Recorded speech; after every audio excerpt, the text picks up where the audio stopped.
Republican Paul Gosar was the only member of the House who got a chance to speak about blocking the Electoral College vote from his state of Arizona before the invasion of the Capitol shut down the debate.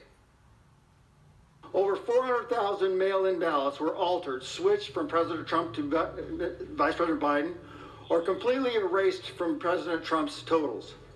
The proof is in the counting curves, the curves that cannot occur except with odds so rare and unlikely that winning the Mega Millions lottery is more probable.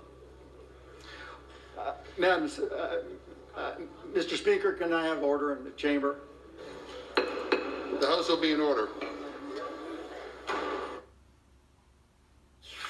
Turns out he couldn't have order in the chamber. Joining us now is Tim Gosar, the brother of Arizona Republican Congressman Paul Gosar. And Tim, let me start with something that caught me before the invasion of the Capitol. I was watching your brother, knowing that he's a dentist, which made the way he wears the mask even more peculiar to me. The mask was not covering his nose. It wasn't even covering his mouth. What explains that about a trained dentist? Lawrence, I would say that a couple of months before the election, he was on camera saying that COVID was overblown and that it would go away at the time of the election. So, if you listen to Paul, do so at your own risk. I mean, he's been in the healthcare profession his whole life, yet makes those kind of statements about COVID, putting people in harm's way.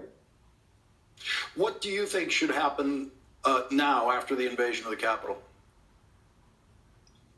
Well, I think what's happened when you're an organizer, when you're a mastermind of a plot to do what was done last week, you're just as guilty as the mob that you besieged and took and overran the House. And so when that's the case, you're just as guilty as the events and the people and what they did and the 5 people that lost their lives. So there's blood on your hands. I would say, too, Lawrence, that Paul swore an oath to support, defend the Constitution of the United States against all enemies, foreign and domestic.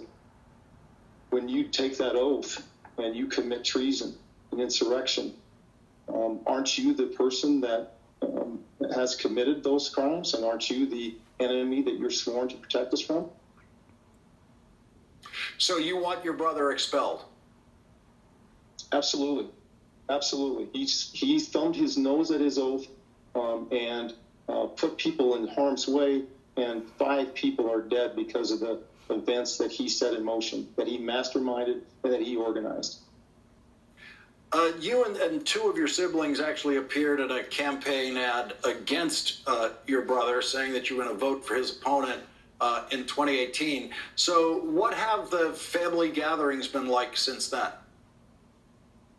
Well, I don't gather with Paul, Lawrence. I don't have a relationship with Paul. I have a zero tolerance for white supremacy and hate and people that won't tell the truth, people that don't have integrity or character. And I know that that's who Paul is, and I don't have a relationship and won't with him. Has he changed during the Trump years? I would say, Lawrence, that he's changed ever since he became a member of the House. He was an original birther where he said that President Obama was an illegitimate president and wasn't even a citizen of this country. And he called the Pope a leftist, doing the bidding for the left. He told in 2016, he said, get over it. Elections have consequences. In 2017, he said that George Soros was a Nazi sympathizer and had given up his people to the Nazis. And then we have this abhorrent, unbelievable event that he organized, masterminded, and put into effect. Tim Gosar, thank you very much for joining us tonight. I can imagine how difficult this must be for you to watch and to see your brother's involvement in it. Thank you very much for joining us. Lawrence, thanks for having me tonight. Thank you.